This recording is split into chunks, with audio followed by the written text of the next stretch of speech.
సహస్రనామ స్తోత్రం 3వ శ్లోకం ఏంటంటే యోగో యోగ విధాం నేత ప్రధాన పురుషేశ్వర నారసింహ వపు శ్రీమాన్ కేశవ పురుషోత్తమ. నేను శైలిగా పాడలేను కానీ ఓకే, ప్రయత్నం చేస్తాను.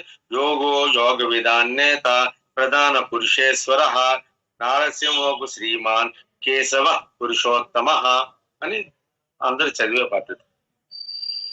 సో యోగో అంటే యోగ, సంధి వల్ల యోగం అంటారు. యోగ యోగ అంటే చాలా మందికి నేను చెప్పాను కలయిక, ఐక్యం అని చెప్పాను.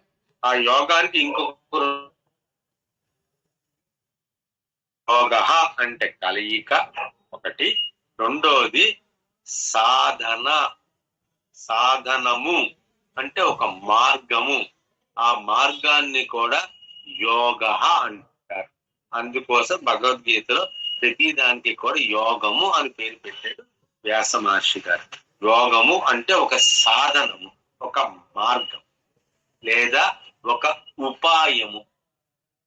అర్థం చేసుకోండి. యోగము అంటే కలయిక, యోగము అంటే ఒక సాధనము, ఆ యోగము అంటే ఒక ఉపాయము, ఒక ఐడియా. యోగ యోగ విధాం నేత అంటే యోగులకు నేత, యోగులకు హెడ్ నేత. యోగ సాధన చేయువాడికి మార్గదర్శకం. ఎవరైతే యోగాన్ని అంటే సాధన చేస్తున్న వాళ్ళని, ఎవరైతే ఉపాయంతో, ఒక ఐడియాతో, ఒక మార్గంతో ముందుకెడుతున్నారో వాళ్ళకి మార్గాన్ని నిర్దేశించేవాడు. యోగ విధాం నేత, ఆ మార్గాన్ని అవలంబించే వాళ్ళకి, ఆ యోగాన్ని, ఆ ఉపాయాన్ని, ఆ సాధనని అంటే ఆ ప్రయత్నాన్ని కొనసాగిస్తున్న వాళ్ళకి ఒక నాయకుడు, ఒక మార్గదర్శకుడు. యోగ విధాం నేత ప్రధాన పురుషేశ్వర, ప్రధాన పురుషుడు ఆ ఈశ్వరుడు లేదా అధిపతి. He is the head, he is the chairman and he is the Ishwar. ఆయన ముందుకు నడిపేవాడు. అండ్ he is the ప్రధాన పురుషుడు అంటే ఒక లీడర్షిప్ క్వాలిటీ ఉన్నవాడు. ఇవన్నీ కూడా మనలో ఉన్నాయి. మీరు ఏది నేను చెప్పినా సరే ముందే చెప్పేస్తున్నా, నేను ఏ రకంగా చెప్పినా సరే మీ ఆత్మతోని దాన్ని అనుసంధానం చేస్తాను. ఆ ప్రధాన పురుషేశ్వరుడు, ఆ ఈశ్వరుడు, ఆ అధిపతి, ఆ అధినేత, ఆ లీడరు మీలోనే ఉన్నాడు. దాన్ని మీరు నేను ఏం చెప్పినా సరే దాంతో అనుసంధానం చేసుకుంటూ ఉండండి. బయట కాదు, మీలో అనుసంధానం చేసుకోండి. బయట ప్రపంచం గురించి భగవద్గీత అంతా చెప్పేసి మీకు అన్ని విషయాలు చెప్పేశాను. భగవద్గీతలో బయట ప్రపంచంతో మనం చూస్తున్న వస్తు ప్రపంచంలో ఎంత సత్యం ఉంది, దాన్ని ఎలా గ్రహించాలి, దాని అనుభూతిని ఎలా పొందాలి, దాని యొక్క అమృత తత్వాన్ని ఎలాగ ఆస్వాదించాలి అన్న విషయాన్ని మీకు అన్ని విషయాలు క్లియర్గా చెప్పేసి కర్మ జ్ఞాన విజ్ఞాన విభూతి జ్ఞాన విశ్వరూప సందర్శన అక్షర మోక్ష మోహ సన్యాసం, ఇట్లా అన్ని విషయాలు క్లియర్ గా చెప్పాను. ఒకసారి రీకాప్ చేసుకుంటున్నాను. అక్కడ నేర్చుకున్నది ఇక్కడున్న పదాలతో అనుసంధానం, అది జ్ఞానం. జ్ఞానం లేకుండా భగవంతుడు అర్థం. అందుకోసం ఏంటంటే ప్రతి నామాన్ని కూడా మీరు నేర్చుకున్న దాంతో అనుసంధానం చేసుకోండి. నారసింహ పప్పు నృసింహనిగా అవతరించిన వాడు. ప్రస్తుతం తాత్పర్యం చెప్తాను, ప్రతి నామ తర్వాత విశ్లేషణ చెప్తాను. తాత్పర్యం కాదు. నార సింహ వపు నృసింహుడిగా అవతరించిన వాడు నారసింహ బాబు.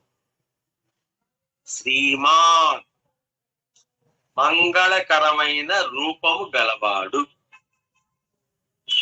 లక్ష్మిని వక్షస్థలమున ధరించిన వాడు. శ్రీమాన్, శ్రీ అంటే శ్రేయస్సు.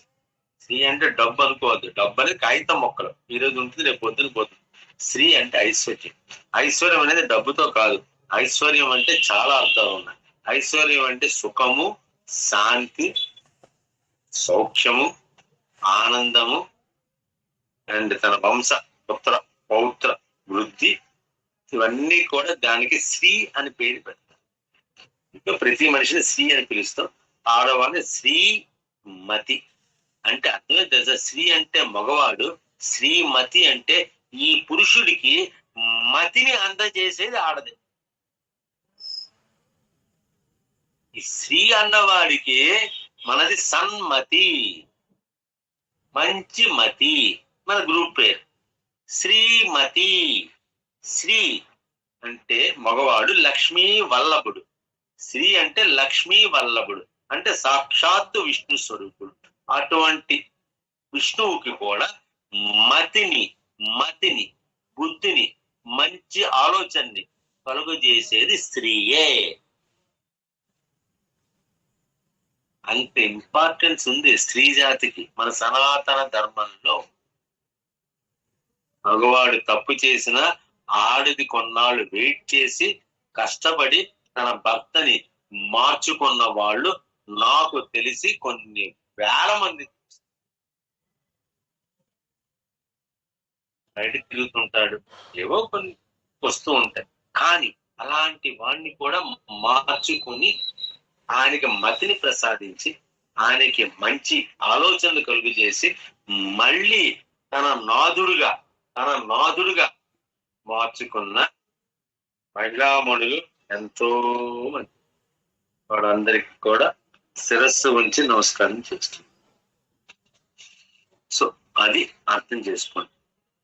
శ్రీమాన్ మంగళకరమైన రూపము గలవాడు, లక్ష్మిని వక్షస్థలము.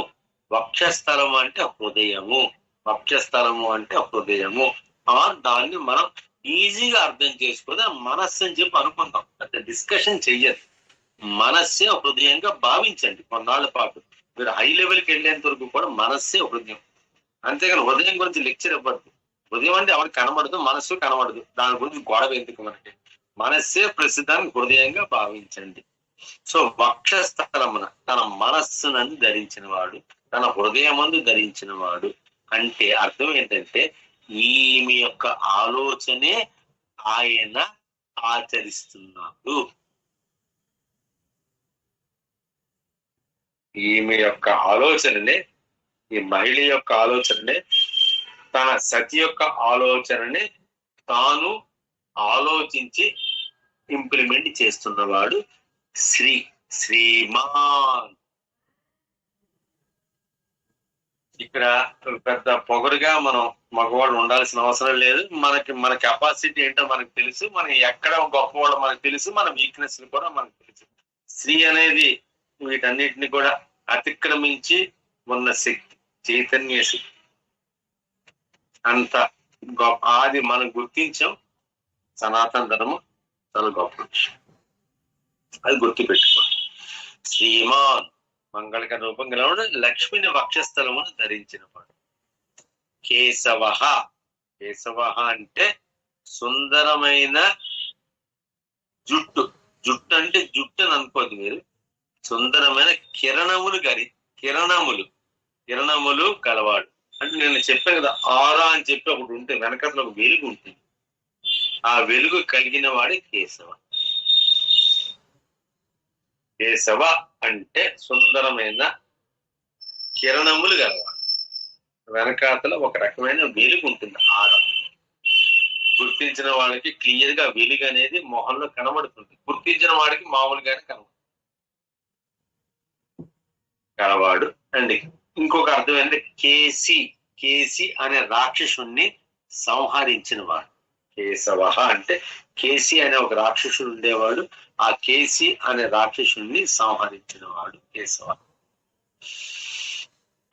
పురుషోత్తమ, పురుషుల్లోకెల్లా ఉత్తముడు. పురుష ఉత్తమ. పురుష అంటే ఎవడు? నిన్నటి శ్లోకానికి మళ్ళీ వెళ్ళాలి. పురుష, పురము అంటే శరీరము. శరీరంలో ఆత్మస్వరూపంలో ఉన్నవాడు ఎవరైతే ఉన్నాడో, ఆడవాళ్ళు కావచ్చు మగవాళ్ళు కావచ్చు. పురము అంటే శరీరం. మీరు కొంతమంది ఆడవాళ్ళు అంటే పురుషుడు అంటే మగవాడు కదా కాదు. పురము అంటే శరీరము. ఆ శరీరానికి చైతన్యాన్ని ప్రసాదించేవాడు ఎవరైతే ఉన్నారో అది స్త్రీ గాని పురుషుడు గాని ఆయన పురుషోత్తముడు. ఇక్కడ మగ ఆడ అనేది తేడా ఉండదు. మాటల్లో మనకు అనిపిస్తుంది తప్ప భావంలో మాత్రం ఆడ మగ అని తేడా. ఆడది లేకుండా మగవాడు లేడు, మగవాడు లేకుండా ఆడది లేదు. అర్ధనారీశ్వరుడు అండ్ లక్ష్మీనారాయణులు అండ్ సరస్వతి బ్రహ్మను. అందుకోసం వాళ్ళ శ్లోకాన్ని కలిస్తే గాని మనం ఏ పూజ కూడా ప్రారంభించాం. లక్ష్మీనారాయణాభ్యాం నమః, ఉమామహేశ్వరాభ్యాం నమః, వాణి హిరణ్యగర్భాభ్యాం నమః, సచీ పురందరాభ్యాం నమః, అరుంధతి వశిష్టాభ్యాం నమః, సీతారామాభ్యాం నమః. ఏమర్థమైంది దీనివల్ల మీకు? దీని అర్థాన్ని గ్రహించి ఈ శ్లోకం చదివేస్తుంటారు, ప్రతి పూజకి చదువుతుంటారు. ఫస్ట్ సృష్టి స్థితి లయ. ఫస్ట్ ఏం చెప్పారు? స్థితిని చెప్పారు. అందుకోసం లక్ష్మీనారాయణాభ్యాం నమః. స్థితి, మనం ఎక్కడున్నాం? మన స్థితిలో ఉన్నాం. మనం జీవితంలో ఉన్నాం కాబట్టి ఆయన పేరు చెప్పారు. లేకపోతే ఉమామహేశ్వరాభ్యానం చెప్పచ్చు. కానీ మనం ప్రస్తుతం ప్రపంచంలో ఉన్నాం, జీవిస్తున్నాం, జీవనాన్ని ఆధారం చేసుకున్నాం. ఇది లేకపోతే మన మనుగడ లేదు. మనకి ఇంకా అంత జ్ఞానం కలగలేదు. అందుకోసమే స్థితినే నమ్ముకున్నాం కాబట్టి, ఈ డబ్బునే నమ్ముకున్నాం కాబట్టి, ఈ ఆస్తిపాస్తులనే నమ్ముకున్నాం కాబట్టి, ఈ వస్తు ప్రపంచాన్ని నమ్ముకున్నాం కాబట్టి, అందుకోసమే లక్ష్మీనారాయణాభ్యాం నమః. స్థితికారకుడు విష్ణువు. సో లక్ష్మీనారాయణాభ్యాం నమః, ఉమామహేశ్వరాభ్యాం నమః. తర్వాత ఈ స్థితి నుంచి కూడా మనకి ఉత్తమ స్థితి కలిగించేవాడు శివుడు. అది కూడా ఇద్దరు కలిసే ఉంటారు. ఉమామహేశ్వరాభ్యాం నమః. ఉన్నత స్థితి కలిగించి తనలో ఐక్యం చేసుకో. ఈ ఐక్యం అవ్వడానికి కావాల్సింది ఏంటి? జ్ఞానం. అందుకోసమే వాణి హిరణ్యగర్భాభ్యాం నమః. ముందు పుట్టాలి. పుట్టిన తర్వాత స్థితి ఏదో తెలుసుకోవాలి. తెలుసుకున్న తర్వాత భగవంతుడు ఎవడో చిదానంద రూప శివోహం అన్న అనుభూతిని పొందాలి. దానికి కావాల్సింది జ్ఞానం. ఆ జ్ఞానాన్ని విజ్ఞానంగా మార్చాలి. అందుకోసమే వాణి హిరణ్యగర్భాభ్యాం నమః. సచీ పురందరాభ్యాం నమః. సచీ పురందరాభ్యాం నమః అంటే ఇప్పుడు పాలిస్తున్న ఇంద్రుడు ఎవరైతే ఉన్నాడో, ఇంద్రులు మారిపోతూ ఉంటారు, బ్రహ్మదేవుడు కూడా మారిపోతూ ఉంటాడు, ఇంద్రులు కూడా మారుతూ ఉంటారు. మారని వాడు ఇద్దరే. ఎవరంటే విష్ణువు శివుడు. శివతత్వం, విష్ణు తత్వం. శివుడు అంటే మనిషిగా భావించదు ఫోటోగా. శివుడు అంటే మనిషిగా భావించేది, విష్ణు అంటే మనిషిగా భావించేది. విష్ణు తత్వం అంటే సర్వవ్యాపకమైన తత్వం ఏదైతే ఉందో దాన్ని విష్ణు తత్వం. శివతత్వం అందరికీ కూడా మంగళాన్ని కలుగు చేసేవాడు. శివం అంటే మంగళమైనది, శుభకరమైనది అని అర్థం. శుభమైనది, శుభకరమైనది, మంగళకరమైనది ఏదైతే ఉంటుందో దాని చైతన్యవంతమైనది ఏదైతే ఉంటుందో దాని పేరు శివం. ఆ రకంగా శివుని భావించారు. అలాగే ఏదైతే చైతన్యాన్ని ఉండి మనకి శక్తిని ప్రసాదించి మన చేత ఇన్ని పనులు చేయిస్తూ మనకు కావలసిన మనుగడ మనం సాగిస్తూ మనకు కావలసిన ఆహార పదార్థాలు, మనకు కావలసిన ఇల్లు వాకిళ్ళు, మనకున్న బాధ్యతలు అన్ని కూడా నిర్వహించడానికి కావలసిన శక్తిని ప్రసాదించేవాడు విష్ణు సర్వత్రా వ్యాపించి ఉన్నవాడు. మంగళకరమైన వాడు, సర్వత్రా వ్యాపించి ఉన్నవాడు. వీటిని డిఫరెన్షియేట్ చెయ్యదు, రెండు ఒకటే. సర్వత్రా వ్యాపించి ఉన్నవాడు, శుభములను ప్రసాదించేవాడు, మంగళకరమైన వాడు ఒకటి.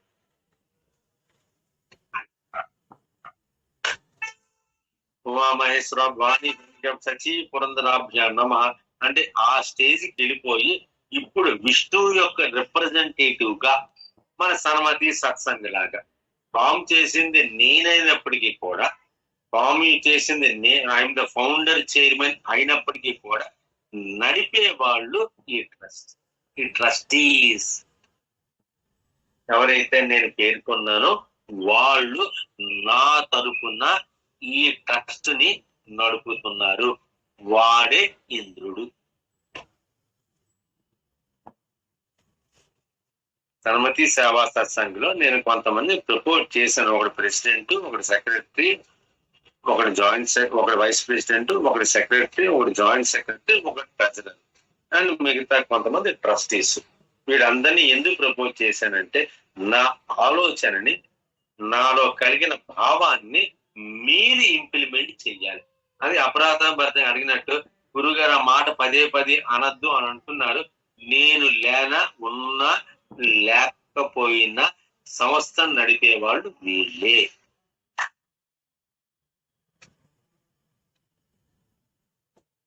వారి మీద గురుదేవులు నన్ను పిలిచారు. ఒక 5 నెలల పాటు మీకు కనబడను, మీకు కొంచెం అట్టహాసంగా ఉండొచ్చు, లేదా అమెరికా వెళ్ళాను ఒక 6 నెలలు కనబడకపోవచ్చు. ఇది మీకు నచ్చుతుంది, అది నచ్చకపోయి ఇది నచ్చుతుంది. అమెరికా వెళ్ళాను, మా అమ్మాయి దగ్గరికి వెళ్ళాను, మా అబ్బాయి దగ్గరికి వెళ్ళాను దుబాయ్, ఒక 6 నెలలు కనబడను. అప్పుడు సంస్థ ఎవరు నడుపుతారు? ఇంద్రుడు నడుపుతాడు. On behalf of Shri Vishnu, on behalf of Brahma, on behalf of Shiva, on behalf of Vishnu, this Indra will run the show. వాళ్ళు ఈ కమిటీ, నేను ఏర్పాటు చేస్తున్న కమిటీ వాళ్ళు.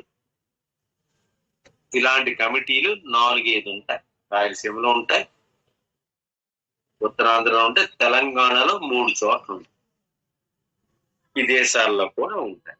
కాలిఫోర్నియాలో ఉంటాయి, న్యూయార్క్ లో ఉంటాయి, ఈ కొసా ఉంటుంది, ఆ కొసా ఉంటుంది, కెనడా బోర్డర్ లో ఉంటుంది, మెక్సికో బోర్డర్ లో కూడా ఉంటుంది. ఐఎస్, బిఎస్టి, ఈఎస్టి, ఎంఎస్టి, అమెరికాలో ఉన్న 4 ఎస్టీల ప్రకారంగా, స్టాండర్డ్ టైం ప్రకారంగా, దాని ప్రకారంగా 4 బ్రాంచెస్ కూడా మనకి అమెరికాలో, పెద్ద కంట్రీ కాబట్టి.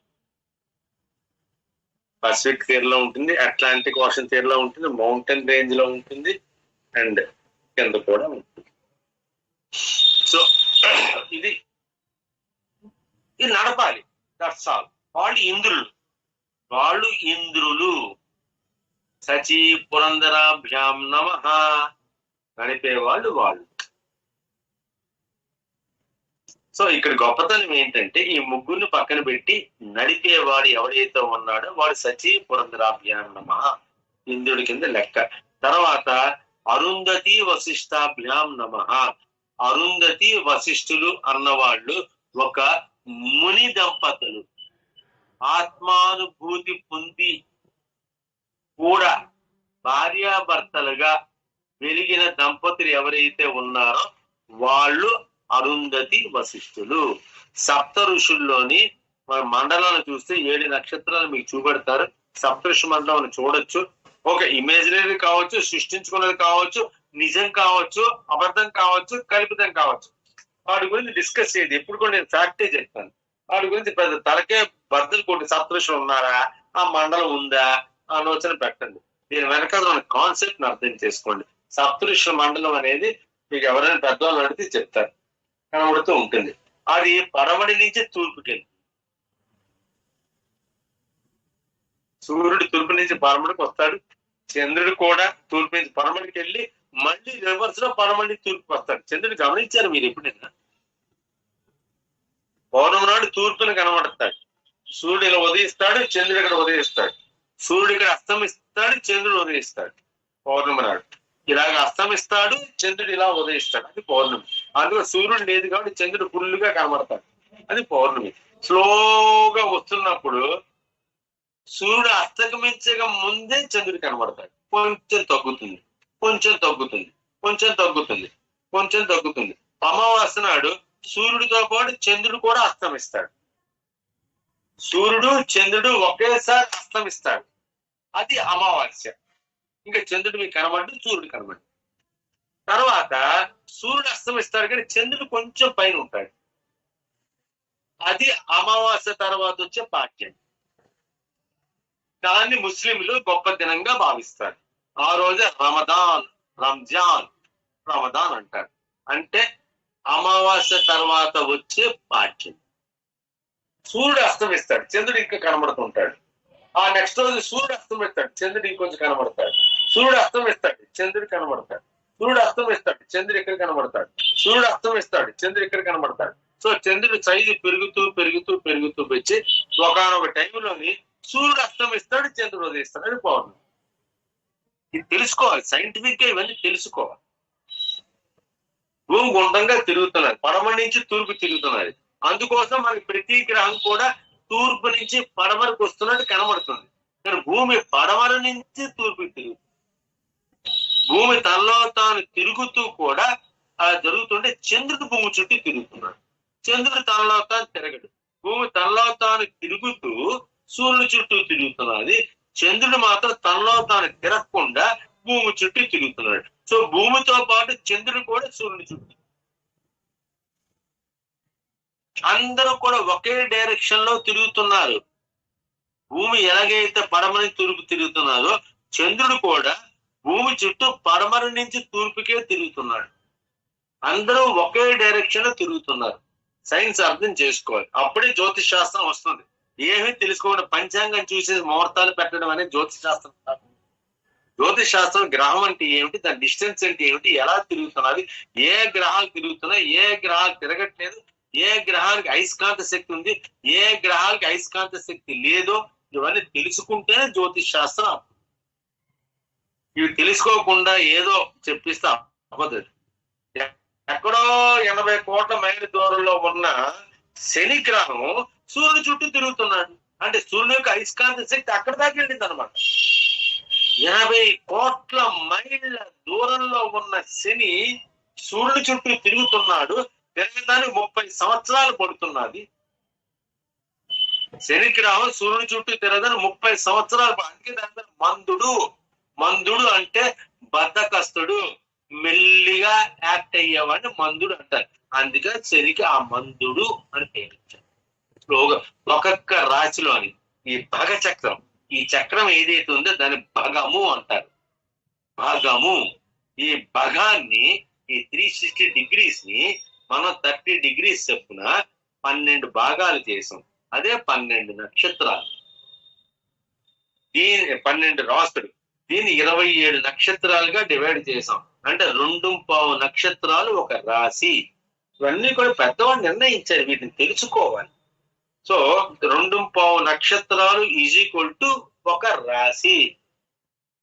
అశ్వని, ఆ నక్షత్రాన్ని మడి 4 భాగాలు చేసాం.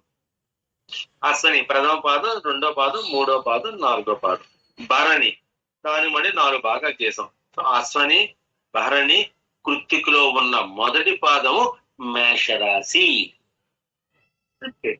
ఈ 30 డిగ్రీస్ ని మళ్ళీ ఈ 4, 8 పాదాలు ప్లస్ ఇంకొక పాదం 9 పాదాలు. సో ఈ 30 డిగ్రీస్ ని రాశి అంటే 30 డిగ్రీస్, 12 × 30 అంటే 360 డిగ్రీస్. ఇది భగ చక్రం, భగము అంటారు. ఈ నక్షత్రాన్ని మళ్ళీ 4 భాగాలు చేశాం కాబట్టి 4 పావు అంటే 9 భాగాలు. ఈ 30 డిగ్రీస్ ని మళ్ళీ డివైడెడ్ బై 9, అది ఒక నక్షత్ర పాదం.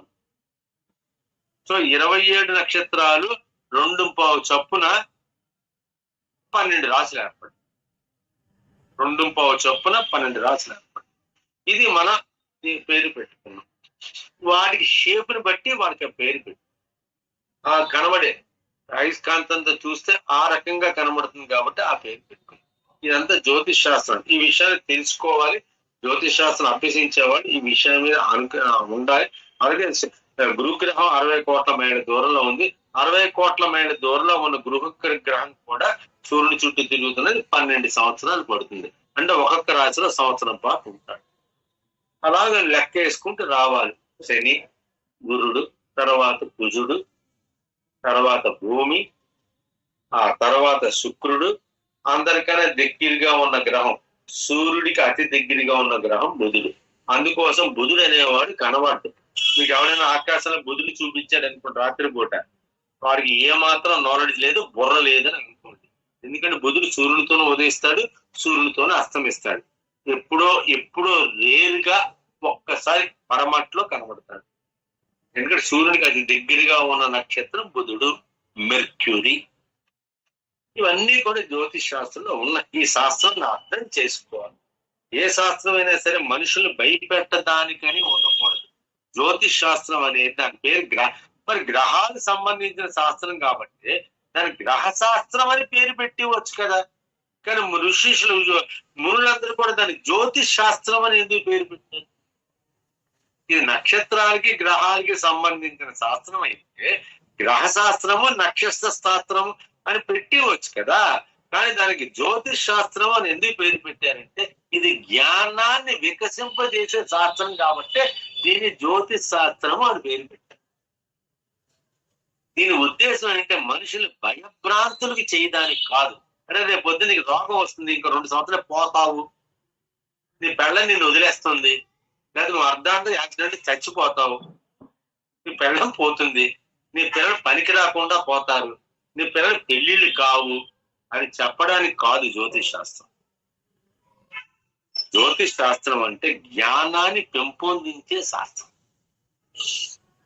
ఏ శాస్త్రము కూడా ఎవరిని భయపెట్టదండి. భయపెట్టింది అంటే శాస్త్రం కాదండి. శాస్త్రం భయపెట్టడం ఏంటండి? జువాలజీ ఉంది, భయపెడుతుందా? ఉన్న విషయాన్ని చెప్తుంది. బాటనీ ఉంది, వృక్ష శాస్త్రం, భయపెడుతుందా? ఉన్న విషయాన్ని చెప్తుంది. ఫిజిక్స్ ఉన్న విషయం చెప్పాలి, కెమిస్ట్రీ ఉన్న విషయాన్ని చెప్పాలి. భయభ్రాంతులకు లోన్ చేయకూడదు కదా, కొన్ని కలుగు చేస్తుంది. మన మేధస్సుని పరీక్షించడానికి కెమిస్ట్రీలో కూడా 2 కెమికల్స్ కలవకూడదు, కలిస్తే ఒక రకమైన ఎక్స్ప్లోజన్ వస్తుంది. అలాంటి వాటిని మనకు తెలుసు, కానీ దాన్ని అవాయిడ్ చేస్తున్నాం. హైడ్రోజన్ బాంబు, ఆటం బాంబు ఇవన్నీ కూడా ఆ రకం చెందిన వాడు.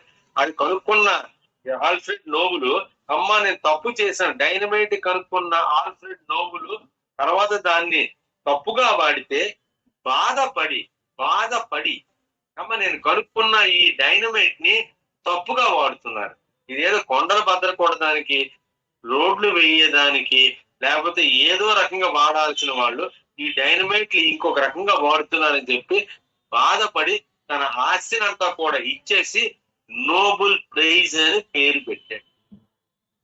నోబెల్ ప్రైజ్ ఇచ్చిన వాళ్ళందరికీ కూడా దాని మీద వచ్చిన వడ్డీతో, ఆ కాలంలో ఆల్ఫ్రెడ్ నోబెల్ డిపాజిట్ చేసిన పనితోని వచ్చిన ఇంట్రెస్ట్ తోని ఈ రోజు నోబెల్ ప్రైజ్ మనకి ఇస్తున్నారు. స్లోగా అది ఫిజిక్స్, మెడిసిన్ కి, కెమిస్ట్రీకి, లిటరేచర్ కి అన్నిటికీ కూడా వ్యాపించింది. సంఘ సేవకి, శాంతికి ముందు ఒకటితో స్టార్ట్ అయింది శాస్త్రకి, తర్వాత ఇన్ని రకాలు వ్యాపించింది.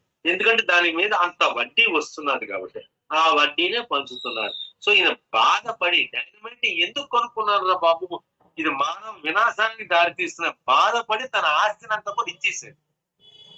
అందుకోసం దాని పేరు ఆల్ఫ్రెడ్ నోబెల్ పేరు మీద నోబెల్ ప్రైజ్ అని పెట్టారు. ఇలా మహానుభావులు ఉన్నారండి. ఇది తెలుసుకుంటేనే ఆత్మజ్ఞానం వస్తుంది. చిన్నవాళ్ళ వీళ్ళు, ఇంత పెద్ద శాస్త్రజ్ఞుడు కూడా బాధపడ్డాడు, తపన పడ్డాడు. అయ్యో నేను చేసింది తప్పేమో అని చెప్పి ఏడ్చాడు. వాడు క్రిస్టియన్ కావచ్చు, ఎవడైనా కావచ్చు, మనకు అనవసరం. బాధపడ్డాడు, మనిషిగా బాధపడ్డాడు. తను చేసిన తప్పుని పరిహారంగా తన ఆస్తిని అంతా కూడా డిపాజిట్ చేసేసి దీని మీద వచ్చే వడ్డీ అందరికి కూడా పెద్ద పెద్ద పెద్ద పెద్ద బుర్రలు ఉన్న వాళ్ళకి ఇటువంటి తప్పు చేయకుండా ఉండడానికి ఖర్చు పెట్టండి అని చెప్పేసి నోబెల్ ప్రైజ్ డిక్లేర్ చేశారు.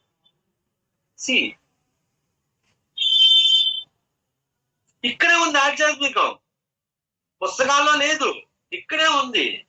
మనం వాడాలి మన బుర్రని, మన జ్ఞానాన్ని వికసింపజేయాలి. అంతేగాని ఏదో ఇలా కూర్చోవడం ఆధ్యాత్మికం అనేది జరగదండి. మన సనాతన ధర్మంలో అజ్ఞానానికి చోటు లేదండి. జ్ఞానంతోనే భగవంతుడు అర్థం అవుతాడండి. జ్ఞానంతోనే నీ మనసు మారుతుందండి. జ్ఞానంతోనే ఆత్మ వికసిస్తుంది.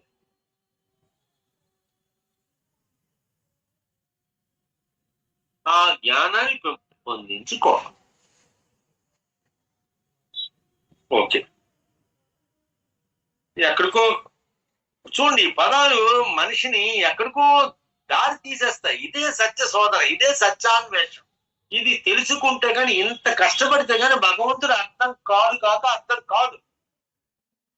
సత్యాన్వేషణ, సత్య శోధన, ప్రతి విషయం వెనకాతున్న కార్య కారణ సంబంధాన్ని వెతుక్కుంటూ వెళితేనే భగవంతుడు అర్థం అవుతాడు. అంతేగాని వదిలిస్తే అర్థం కాదు. ఇవి తెలుసుకుంటే గాని నువ్వెవడో నీకు తెలియదు. తెలుసుకోవడానికి ప్రయత్నించాలి. అదే విభూతి యోగము. సింపుల్. సో ఇక్కడ ఈ శ్లోకానికి అంతరార్థాన్ని, విశ్లేషణని నా పూజ గురుదేవులు అనుగ్రహంతో నాకు తోచినట్టు నేను విశ్లేషణ చేస్తాను. శ్లోకం అయితే అర్థమైంది కదా. యోగో యోగ విధాన్నేత ప్రధాన పురుషేశ్వర నారసింహవపు శ్రీమాన్ కేశవ పురుషోత్తమ. అంటే కలియిక, యోగ కలియిక సాధన ఉపాయము, యోగ విధాన నేత, యోగులకు నేత, యోగ సాధన చేయ వారికి మార్గదర్శకుడు, ప్రధాన పురుషేశ్వర ప్రధాన పురుషుడు, ఈశ్వరుడు, అధిపతి, నారసింహవపు అంటే నృసింహగా అవతరించిన వాడు, శ్రీమాన్ మంగళకర రూపం కలిగిన వాడు, లక్ష్మణుడు వక్షస్థలము ధరించిన వాడు, కేశవ సుందరమైన జుట్టు లేదా కిరణములు కలిగిన వాడు, కేసి అనే రాక్షసుని సంహరించిన వాడు, అండ్ పురుషోత్తమ పురుషులలోకెల్లా ఉత్తముడు. ఇది తాత్పర్యం, విశ్లేషణ. పరమాత్ముని యొక్క ప్రతి ఆవిర్భావం, జాగ్రత్తగా వినండి, ముఖ్యమైన పాయింట్లు. పరమాత్మ యొక్క ప్రతి ఆవిర్భావం, ప్రతి అవతారం వెనకాతల ఒక ప్రత్యేకత ఉంటుంది. దాన్ని మనం తెలుసుకో. ప్రతి ఆవిర్భావం వెనకాతల ఒక ప్రత్యేకత ఉంటుంది. అది జీవుల పుట్టుకతో పాటు వాళ్ళ జ్ఞాన అభివృద్ధిని సూచిస్తుంది. పుట్టడంతో పాటు జ్ఞాన అభివృద్ధి అంటే ఎలివేషన్ ఆఫ్ నాలెడ్జ్. ప్రతి ఆవిర్భావం, ఇక్కడ ఉన్న ఆవిర్భావం ఇంతే నాలెడ్జ్, ఇక్కడ వచ్చేసరికి ఇంత నాలెడ్జ్, ఇక్కడికి వచ్చేసరికి ఇంత నాలెడ్జ్, ఇక్కడికి వచ్చేసరికి ఇంత నాలెడ్జ్, ఇక్కడికి వచ్చేసరికి ఇంత నాలెడ్జ్, ఇక్కడికి వచ్చేసరికి ఇంత నాలెడ్జ్. సో ప్రతి ఆవిర్భావంతో పాటు జ్ఞానం కూడా ఎలివేట్ అవుతూ ఉంటుంది, పెరుగుతూ అవుతూ ఉంటుంది.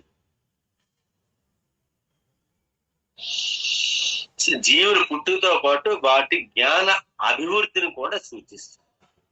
దానిని శాస్త్రపరంగా ముందే చెప్తున్నాను, అజ్ఞానంతో కుదరదు. శాస్త్రపరంగా, ఆధ్యాత్మిక పరంగా. శాస్త్రపరంగా ఓన్లీ శాస్త్రపరంగా ఉంటే కొన్ని అర్థం, ఓన్లీ ఆధ్యాత్మిక పరంగా ఉంటే కొన్ని అర్థం.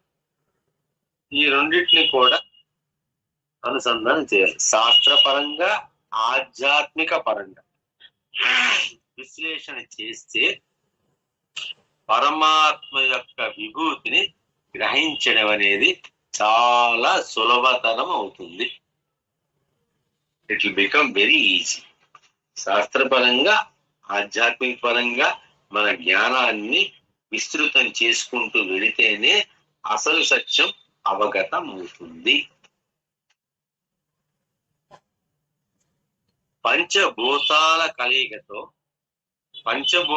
కలియతో ఎన్నో జడ పదార్థములుగా వ్యక్తమైన పరమాత్మ మొదం జడ పదార్థాలుగానే వ్యక్తమయ్యాడని భావిద్దాం.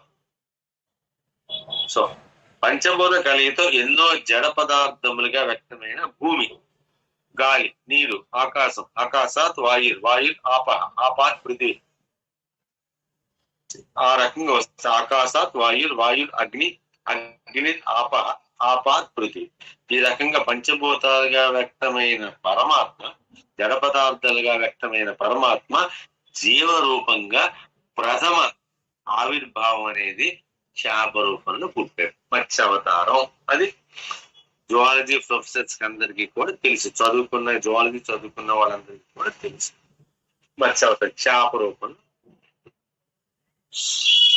మొట్టమొదటిసారిగా నీటిలో మాత్రమే జీవించే జంతువుగా చేప రూపంలో వ్యక్తమయ్యాడు.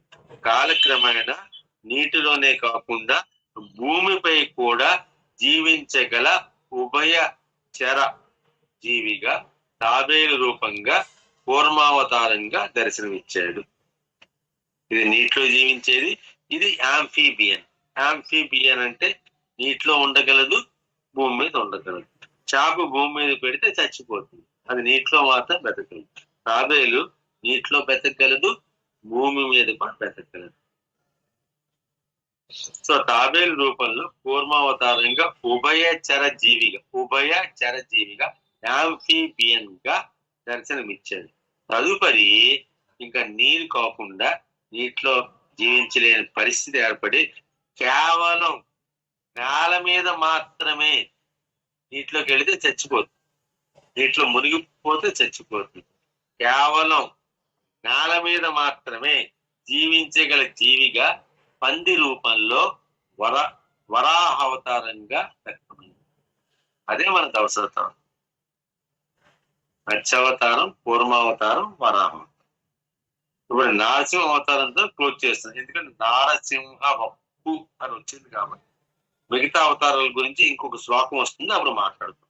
ప్రస్తుతం నారసింహంతో మనం కూర్మావతారంగా దర్శనమిచ్చాడు. తదుపరి నేల మీద మాత్రమే జీవించగల జీవిగా పంది రూపంలో వరాహ అవతారంగా వ్యక్తం. అంటే పరమాత్మ అంటే చైతన్యం, అఖండ చైతన్యం. నాలుగవ అవతారంగా ఇటు పశువు కాదు, ఇటు మానవుడిగా కాకుండా పశు మానవ ఆకృతితో ధైర్యము, శక్తి, ధీమ, పటిమ అండ్ జ్ఞానం. ఎలాగా ఎలివేషన్ అన్నాను కదా, ఒకటి ధైర్యం, శక్తి, ధీమ, పోరాట పటిమ, జ్ఞానం తో కలిగిన నారసింహుడిగా ఆవిర్భవించాడు పరమ. ఇది మనిషి కాదు, జంతువు. ఎవల్యూషన్ అలా జరిగింది. నారసింహుడిగా ఆవిర్భవించాడు. ఆత్మయోగాన్ని పరిపూర్ణంగా అనుభవిస్తున్న, ఆత్మ జ్ఞానాన్ని పరిపూర్ణంగా అనుభవిస్తున్న జీవుడు అంటే ప్రహ్లాదుడు. ఆత్మజ్ఞానాన్ని పరిపూర్ణంగా అనుభవిస్తున్న జీవుడు. ఈ కాంటెక్స్ట్ లో ప్రహ్లాదుని తీసుకుందాం. ప్రహ్లాదుని యొక్క మాటను నిజం చెయ్యడంతో పాటు సర్వాంతర్యామిత్యము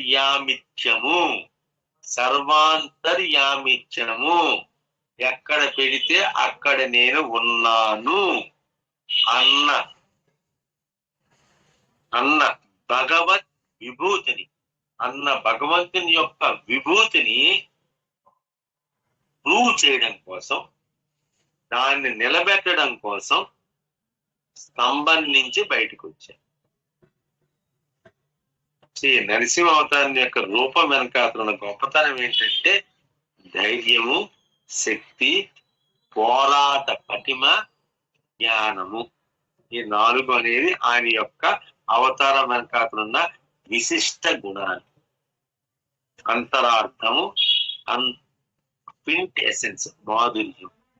సో అంతేకాకుండా పరిపూర్ణంగా ఆత్మయోగాన్ని, ఆత్మనే నమ్ముకున్న తన భక్తుడి యొక్క కోరిక నెరవేర్చడానికి కోసమని, ఆయన మాటను నిలబెట్టడం కోసం అని చెప్పేసి అప్పటికప్పుడు తన సర్వాంతర్యామిత్యము అంటే అన్ని చోట్ల ఉన్నాను అన్న విషయాన్ని రూఢి చేయడానికి అప్పటికప్పుడు సంబంధించి వచ్చింది.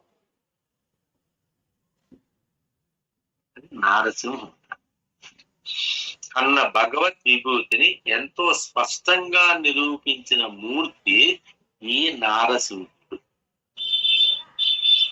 నారసింహ వప్పు శ్రీమాన్.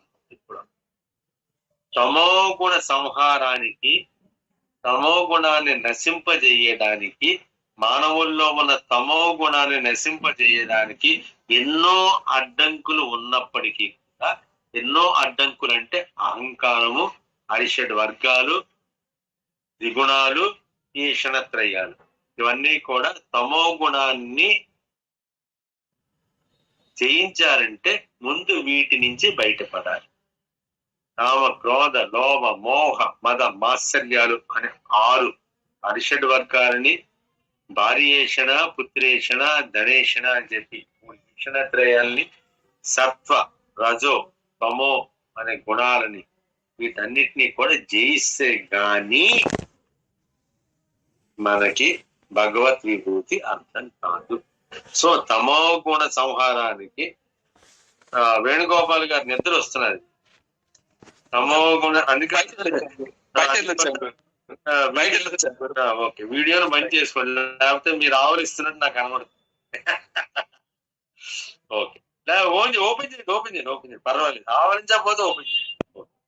తమో గుణ సంహారానికి ఎన్నో అడ్డంకులు ఉన్నప్పటికీ కూడా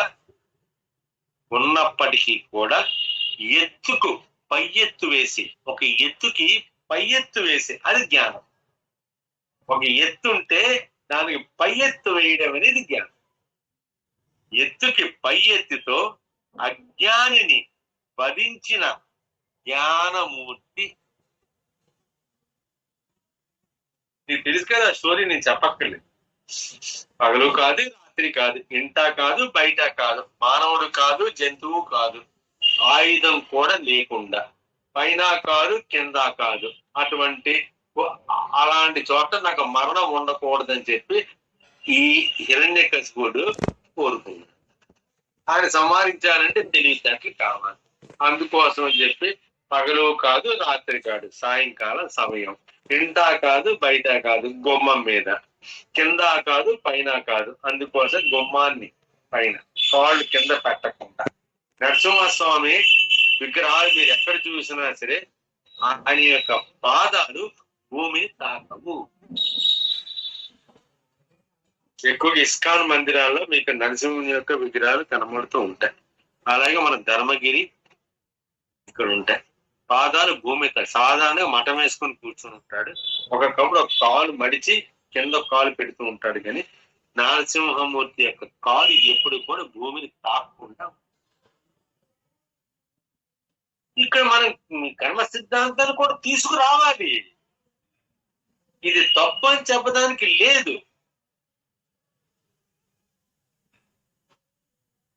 శివుడు ఎప్పుడు కూడా భూమి నుంచి ఉదయిస్తాడు. చూడండి ఎంత ఇది ఎలా ఉంటుందంటే ఈ తమాషాలన్నీ కూడా మనం కన్ఫ్యూజ్ చేయడానికి.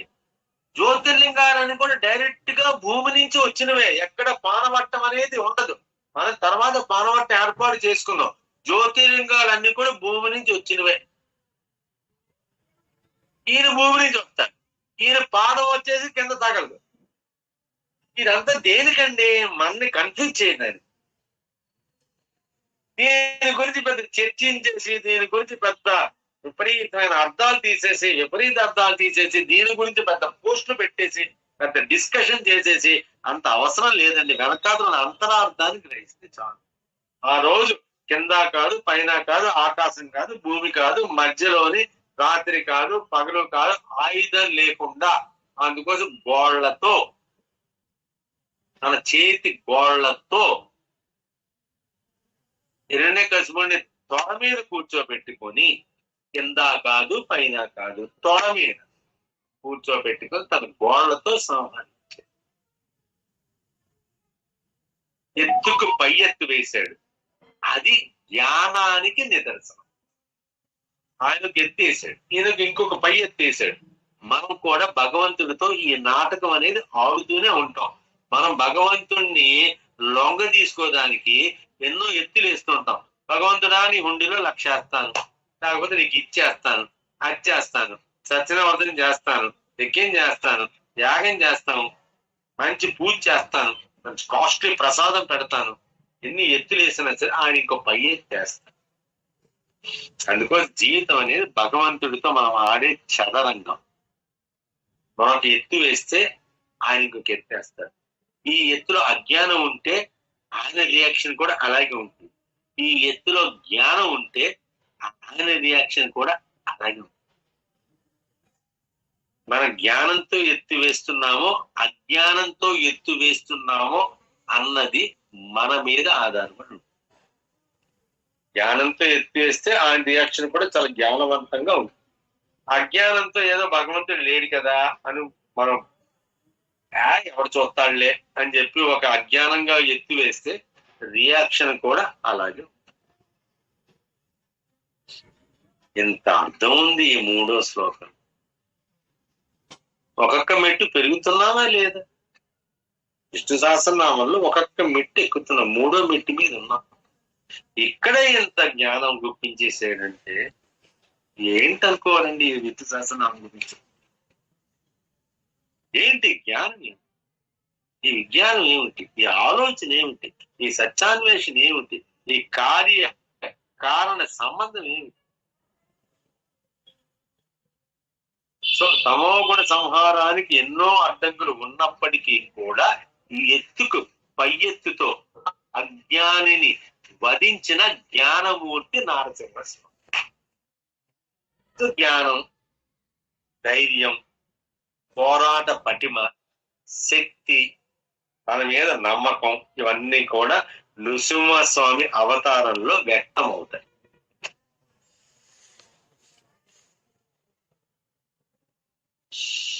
సో ఏ రూపం ధరించినా సరే, చివరికి వస్తున్నాం, ఏ రూపం ధరించినా సరే పరమాత్మ ఏ రూపం ధరించినా సరే, చేప కావచ్చు, సింహం కావచ్చు, మధ్యలో తాబేలు కావచ్చు, పంది కావచ్చు, భగవంతుడు ఏ రూపం ధరించినా సరే అతడు సుందరుడు, మంగళకరమైన వాడు, జ్ఞాన ప్రదాత, కేశవుడు అంటే కిరణాలు కనవాడు, తేజోవంతుడు, చైతన్యవంతుడు, మార్గదర్శకుడు, పురుషోత్తముడు, ఈశ్వరుడు. ఏ రూపం దర్శించినా సరే, ఏ రూపంలో వ్యక్తమైనా సరే భగవంతుడు ఈ లక్షణాలతోనే వ్యక్తం. ఏంట లక్షణాలు? ఏ రూపం ధరించినా సరే సుందరుడు, మంగళకరమైన వాడు, జ్ఞాన ప్రదాత, కేశవుడు, కిరణములు కలిగిన వాడు, తేజోవంతుడు, చైతన్యవంతుడు, మార్గదర్శకుడు, పురుషోత్తముడు, ఈశ్వరుడు. ఇది భగవంతుని యొక్క లక్షణం. ఆయన సాక్షాత్తు మన దగ్గరే ఉన్నారు. ఈ 3వ శ్లోకానికి అర్థం ఇది. శ్లోకాన్ని ఒకసారి చదివేసి మిమ్మల్ని ప్రశ్న అడుగుతాను. యోగో యోగ విధాన్నేత ప్రధాన పురుషేశ్వర నారసింహో వపు శ్రీమాన్ కేశవ పురుషోత్తమ. ఇది నేను బాబాజీ గారితో ట్రైనింగ్ ఇలాగే ఉంటుంది. మరి అవన్నీ వదలలేదు. ఇస్తే జ్ఞానాన్ని ఇస్తాడు, ఇస్తే జ్ఞానాన్ని ఇస్తాడు, ఇస్తే విభూతిని ఇస్తాడు, ఇస్తే సాక్షాత్ విశ్వరూప దర్శనాన్ని ఇస్తాడు, ఇస్తే మోక్షాన్ని ఇస్తాడు, ఇస్తే మోక్ష సన్యాసాన్ని కూడా ఇస్తాడు. అటువంటి పరమ పూజ్య గురుదేవుడికి ఒక్కసారి సాష్టాంగ ప్రణామాలు అర్పిస్తూ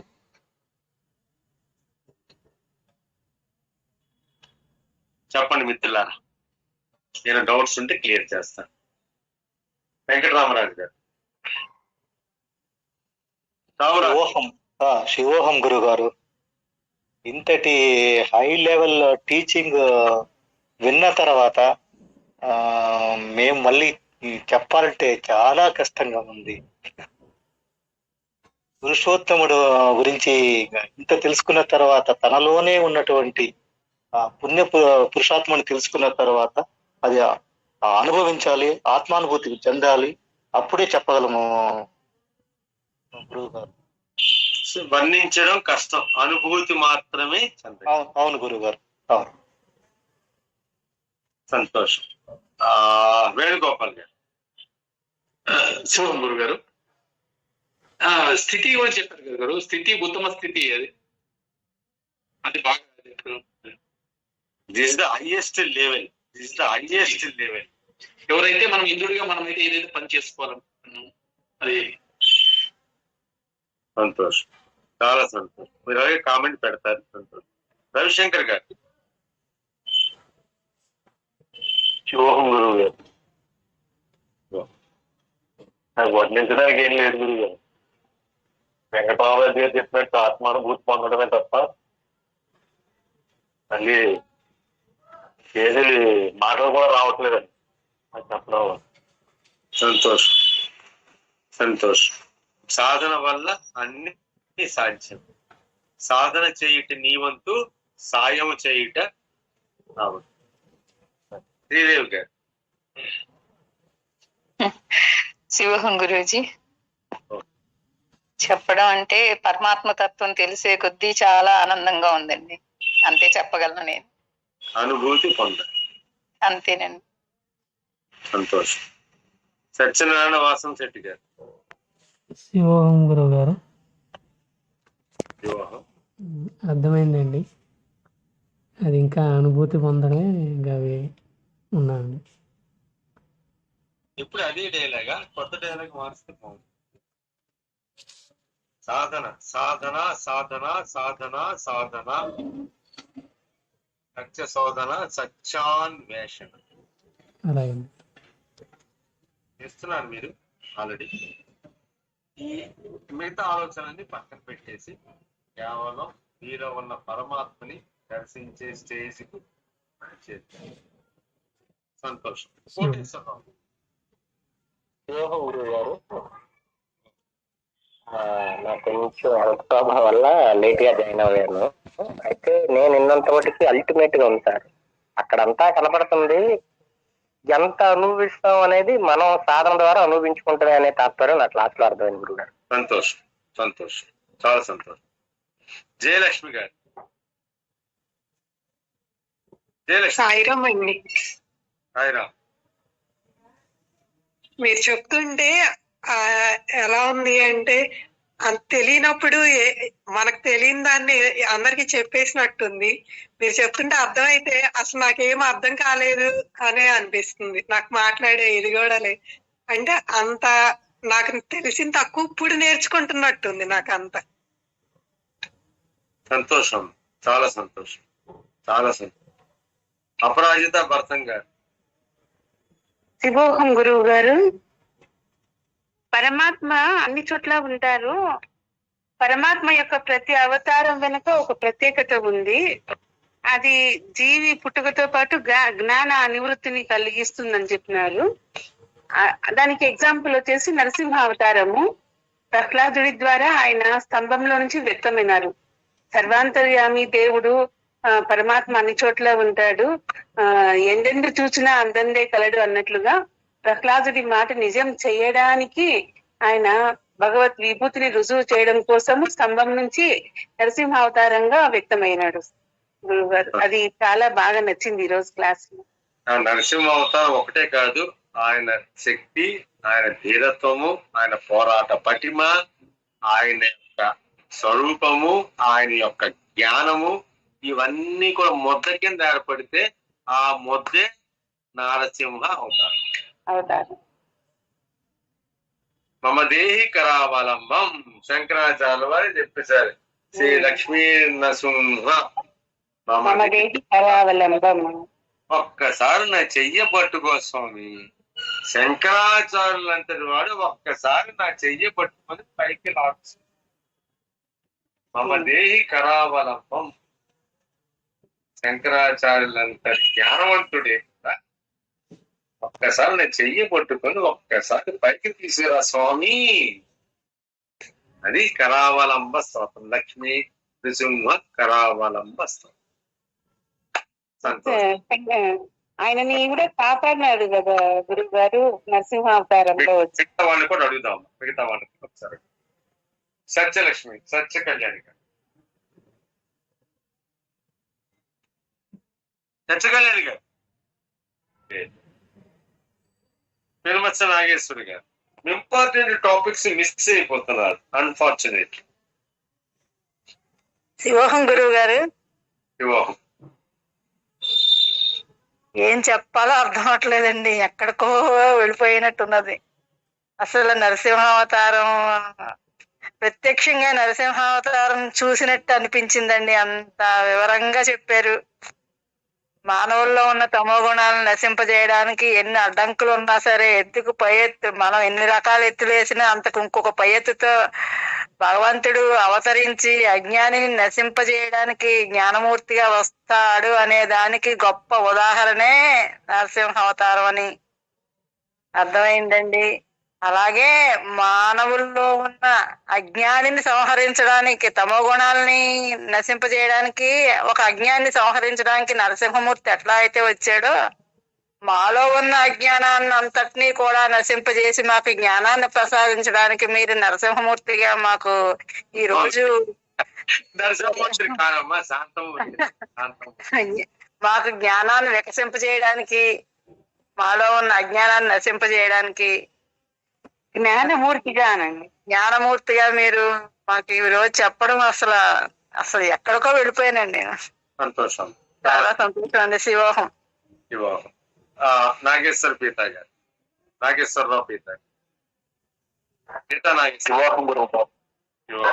శివోహం గురువు గారు, భగవంతుడు ఏ రూపం ధరించినా సరే అతడు చంద్రాకారుడు, తేజవంతుడు, చైతన్యవంతుడు, పురుషోత్తముడు, మార్గదర్శకుడు, ఈశ్వరుడు, సమస్తమే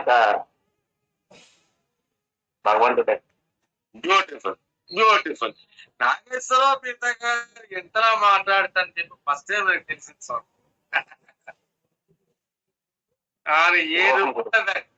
beautiful, beautiful. I like this. భగవంతుడు ఏ రూపంలో అవతరించినా సరే మంగళ స్వరూపుడు, సుందరుడు, చైతన్యవంతుడు, శక్తివంతుడు, జ్ఞానవంతుడు, పురుషోత్తముడు, తేజోవంతుడు, ప్రకాశవంతుడు. బాబా నాగేశ్వరరావు గారు, అమ్మ మీరు ఎంత ఉందా? ఓకే ఓకే, సంతోషం సంతోషం. నాగేశ్వర. శుభం భూయార్, శుభం భూయార్. శివోహం గురువు గారు. దుర్గేష్ గారు. శివోహం గురుజీ. చెప్పండి. పొగడకూడదు కానీ మిమ్మల్ని గురువులు మరి పొగడేసినట్లు అయిపోతుంది. వాస్తవం చెప్పింది భారతం గారు, పెనుమాచి గారు వాస్తవాలు చెప్పారు. ఇంత విశ్లేషణ ఉంది, నేను మామూలు చదువుకుంటాను కానీ ఇంత విశ్లేషణ అద్భుతం సార్, చాలా అద్భుతం. ఎంత విశ్లేషణ అంటే మాటల్లో చెప్పడానికి లేదు. యోగ విధానం అంటే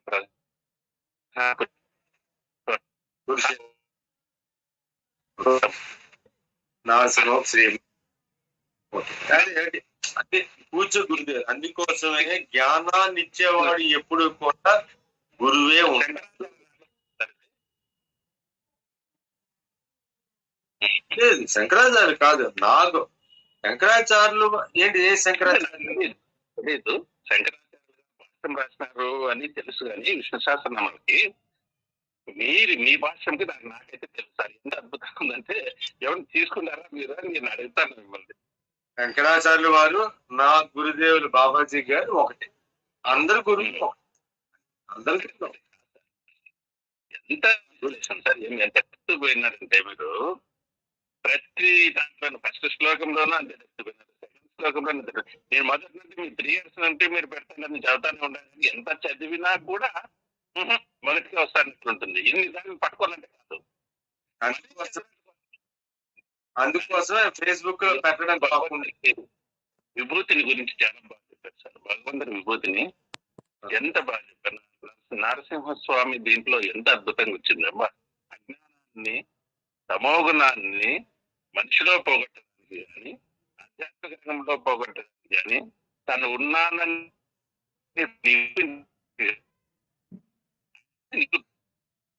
సంతోషం సంతోషం థ్యాంక్ యూ. సంతోషం సంతోషం. Thank you sir. కామేష్ గారు. శివోహం. కామేష్ గారు. శివోహం అండి. ఒక్క వర్డ్ లో చెప్పాలంటే ఇప్పుడు అందరూ ఆల్రెడీ చెప్పారు. మెయిన్ గా ఏమన్నారంటే మీరు ఇవాళ భగవంతుడు ఏ రూపం తీసుకున్నా సరే శుభప్రదంగా ఉంటుంది, సంపూర్ణంగా ఉంటుంది అంటే శుభప్రదంగా ఉంటుంది, సంపూర్ణంగా ఉంటుంది. Absolute truth. నేను ఇంగ్లీష్ లో కూడా ఒక రచన చేశాను, తెలుగులో రచన కాకుండా నేను ఇంగ్లీష్ లో కూడా ఒక రచన చేశాను. దాని పేరు ది అబ్సల్యూట్ టీకేబి. దాని పేరు ది అబ్సల్యూట్ టీకేబి. టీ అంటే ట్రూత్, కే అంటే నాలెడ్జ్, బి అంటే బ్లిస్. సో దాని పేరు ది అబ్సల్యూట్ టీకేబి అని చెప్పి ఇంగ్లీష్ లో కూడా ఒక రచన చేయడం జరిగింది. ఒక 30 పేజీల రచన చేశాను. నాకున్న ఇంగ్లీష్ నాలెడ్జ్ తర్వాత ఇంకా పదాలు నాకు దొరకలేదు, ఇంగ్లీష్ లో సరి అయిన పదాలు నాకు దొరకలేక దాన్ని ఎక్కడితో ఆగి. అప్పుడు ఇంకా ఎందుకు అంత కష్టపడతారో బాబు, నీకు తెలిసిన తెలుగులోనే ఏడ్చి చావు అని చెప్పి గురువు గారు గట్టిగా లంపకాయ కొట్టారు కాబట్టి ఇంక తెలుగు. ఒక విషయం అండి, ఇంగ్లీష్ యాక్చువల్ గా కంప్లీట్ లాంగ్వేజ్ కాదు. మనం తెలుగులో మనం రాయగలిగినది చెప్పలేమండి, వర్డ్స్ లేవండి. అది లాంగ్వేజ్ ప్రాబ్లం. 26 అక్షరాలతో ఏర్పడే లాంగ్వేజ్ కాబట్టి మనది 56 అక్షరాలు, ఇది 26 అక్షరాలు. వాళ్ళకి అచ్చులు 5, మనకు అచ్చులు ఎన్ని ఉన్నాయి? ఏఐఓయు ఏఐఓయు ఏదో ఉంది కదా, ఏఐఓయు ఏదో అది అచ్చులు. ఏఐఓయు అనేది అచ్చులు, మిగతావన్నీ హల్లులే. మనకి ఆ నుంచి దాకా మనకి అన్ని అచ్చులే. మనది కంప్లీట్ లాంగ్వేజ్. వాళ్ళకి కొంచెం ప్రాబ్లం. పియూటి పుట్టు, బియూటి బట్టు. పియూటి పుట్టు ఎందుకైందో తెలియదు నాకు, బియూటి బట్ట ఎందుకు అని నాకు తెలియదు. ఓకే, అయితే నేను అనేది ఏంటంటే చలో ఆ లాంగ్వేజ్ గొప్పతనం, but it's in international language, you should respect it. Telugu ఏమి ఇంటర్నేషనల్ లాంగ్వేజ్ కాదు, English international language, you should respect it. సంతోషం. లాంగ్వేజ్ మనం గౌరవించే అక్షరం, అది అక్షర పరబ్రహ్మం. ఈరోజు కంప్యూటర్ నాలెడ్జ్ అంతా కూడా ఐటీ నాలెడ్జ్ కూడా ఇంగ్లీష్ లో. Very good. అది మనం గౌరవిస్తూ పోవాలి, ప్రతిదాన్ని మనం గౌరవించుకుంటూ అంతరార్థం తెలుసుకుంటాం. సంతోషం, బాగా చెప్పారండి. సంపూర్ణమైన అవతారం పరమరాజు గారు. పరమరాజు గారు రేపు విజయవాడ ప్లాన్ లో ఉన్నారేమో, ఉన్నట్టున్నారు, మరి ఎక్కడికి వెళ్ళిపోయారు. మీరు ఎప్పుడు చూసినా బయటే ఉంటారు, ఎప్పుడు కారు చెప్పుడు, వెనకాల చెప్పుడు, వెనకాల అంబులెన్స్,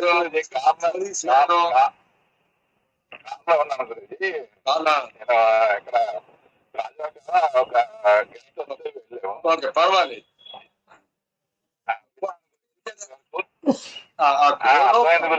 చాలా బాగుంది. Very good. ప్రతి మనిషిలో పరమాత్ముడు ఎక్కడున్నా సరే సుందరంగా ఉంటాడు, దీనిగా ఉంటాడని విన్నాను. విన్నాను, అంతా వినలేదు. అప్పుడు కూడా ఆత్మానుభూతి పొందుతూనే అన్ని గడుగుతాడు. సంతోషం. మీరు ముందు పోలీస్ వ్యాన్, వెనకాతల అంబులెన్స్, ఇంకా కొంచెం వెనకాల ఫైర్ ఇంజిన్. పోలేండి, అదృష్టవంతులు మీరు, అదృష్టవంతులు. ఓకే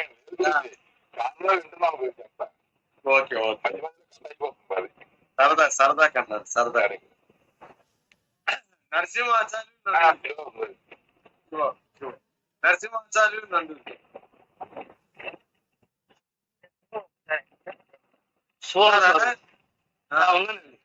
శివ చెప్పండి. నరసింహ అవతారం గురించి ఇంత విశ్లేషణ ఎప్పుడు వెళ్ళలేదు. మీ పేరే పేరే కానీ ఇంత విశ్లేషణ వెళ్ళలేదు స్వామి. ప్రహ్లాదు అన్నారు కాబట్టి స్తంభంలోకి వచ్చాడు, ఆయన ఎక్కడ పడితే అక్కడే ఉన్నాడని చెప్పడం కోసం స్తంభంలో వచ్చాడని విన్నాను. కానీ అవతారం ఇంత విశ్లేషణ, ఇంత వివరణ ఉందని మీ ద్వారా మొట్టమొదటిసారిగా విన్నాను స్వామి. ఇప్పుడు మీ నిజ స్వరూపాన్ని మీరు తెలుసుకోండి. మీ పేరు కూడా నరసింహాచార్యులు, నరసింహుడికి ఆచార్యులు. తెలివితేట బాగాలేదు స్వామి. కాదు, నరసింహుడికే ఆచార్యులు అంటే మీ మనసుకే, మీ ఆత్మకే మీరు ఆచార్యులు. సంతోషం. అవును సార్. అలా తీసుకోండి, స్పోర్టీగా తీసుకోండి. అవును సార్. మీ ఆత్మకి మీరే ఆచార్యులు. అవును. సంతోషం సంతోషం. త్రినాథ్ గారు శుభోహం గురువు గారు. చెప్పండి. నేను లాస్ట్ హాఫ్ అన్ అవర్ వెనకాలికాను సార్. ఈ పెళ్లి హడావుల్లోనే బంధువులు ఒక 30 సెకండ్స్ లో చెప్పండి. 30 సెకండ్స్ లో చెప్పండి. ఉన్నాయి, అయిపోయింది. లాస్ట్ హాఫ్ అన్ అవర్ మాత్రం విన్నాను సార్. చక్కగా చాలా క్లిష్టమైనటువంటి సబ్జెక్ట్ ని సరళంగా పూర్తివంతంగా అందరికి అర్థమయ్యేటట్టు చెప్తారు సార్. జ్ఞానం అనేది ఎలా ఎలివేట్ అవుతుంది, కింది స్థాయి నుండి ఉన్నత స్థాయికి ఎలా ఎలివేట్ అవుతుంది అనేది అవతార రూపంలో ఒక్కొక్కటి మీరు చెప్పడం జరిగింది సార్. మత్స్యావతారం అయితేనేమిటి, మత్స్యావతారంలో ఓకే, విషయం ఏంటి? ఎక్కడ చూసినా భగవంతుడు ఎప్పుడు అవతరించినా సరే మంగళకరుడు, శుభప్రదుడు. ఈ రకంగా జ్ఞానం ఎలివేట్ అవుతూ ఉంటుంది.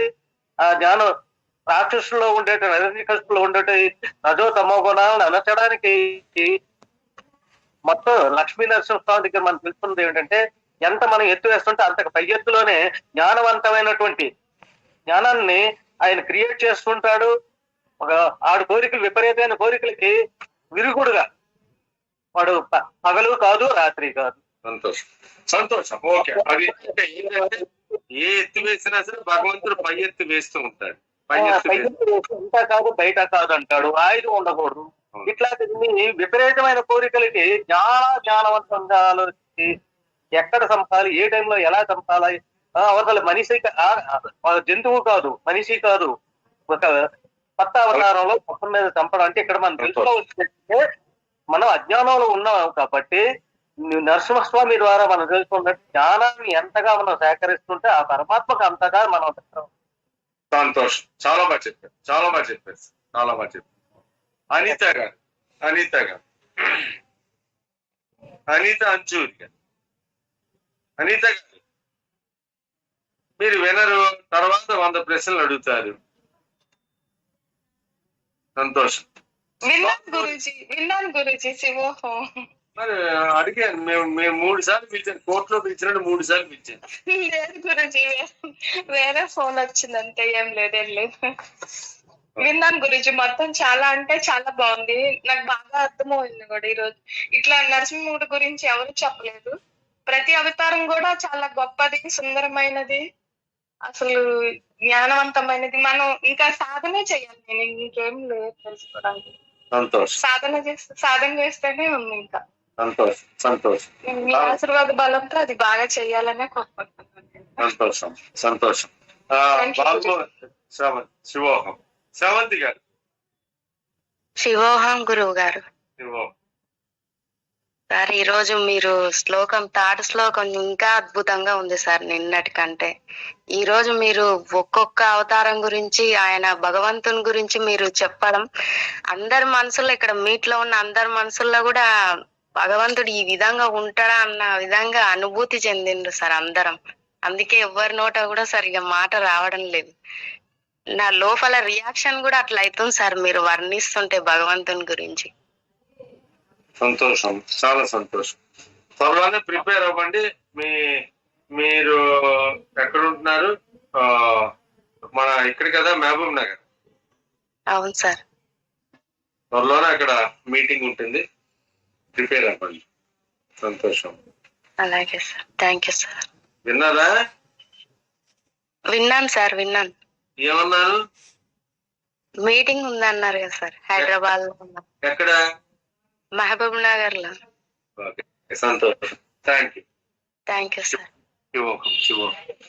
అమ్మా వెంకటలక్ష్మి గారు ఉన్నారా? ఆది కల్లూరి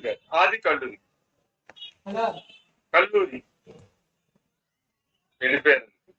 ఉన్నారండి ఆది కల్లూరి గారు? లేదు, ఏదో మునపూడిగా రాలేదు, జోరకా తిరుమల నుంచి వెనక్కి వస్తున్నారు ఆయన.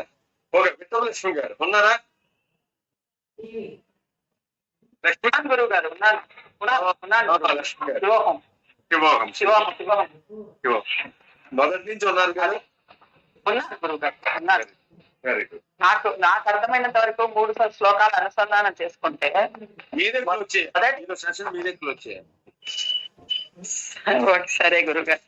మొదటి 2 శ్లోకాల్లో ఆమె యొక్క అద్భుతమైన వైభవాన్ని, పరమాత్మ యొక్క అద్భుతమైన వైభవాన్ని చూపించినటువంటి పరమాత్మ 3వ శ్లోకంలో ఆయన పొందడానికి మన ఎత్తులు ఏవి పని చెయ్యవు, శరణాగతి ఒక్కటే మార్గం అని చూపించినట్టు అనిపించింది గురువు గారు. మనం జ్ఞానంతో ఎత్తులేస్తే ఆయన తొందరగా చేరుకోగలం, అజ్ఞానంతో ఎత్తులేస్తే ఇంకా పతనానికే దారి తీస్తుంది అన్నది కూడా అద్భుతంగా అర్థమైంది.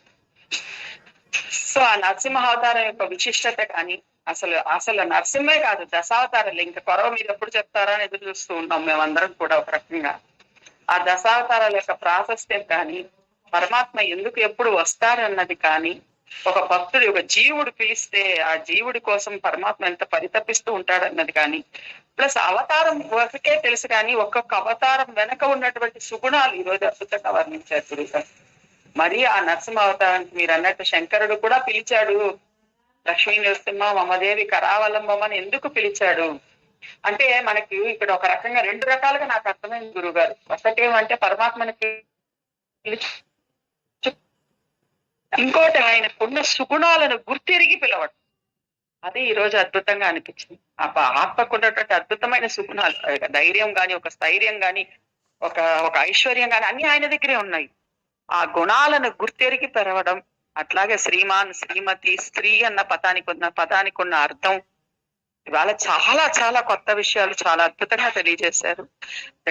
మొదటి 2 శ్లోకాల పరమాత్మ విభూతిని చూపించినటువంటి పరమాత్మ ఆయన పొందే మార్గం 3వ శ్లోకం నుంచి చూపిస్తున్నట్టుగా నాకు అనిపించింది గురుగారు. శివోహం అండి. చాలా సంతోషం, చాలా సంతోషం, చాలా సంతోషం. అండ్ ఇంకెవరైనా చెప్తారా?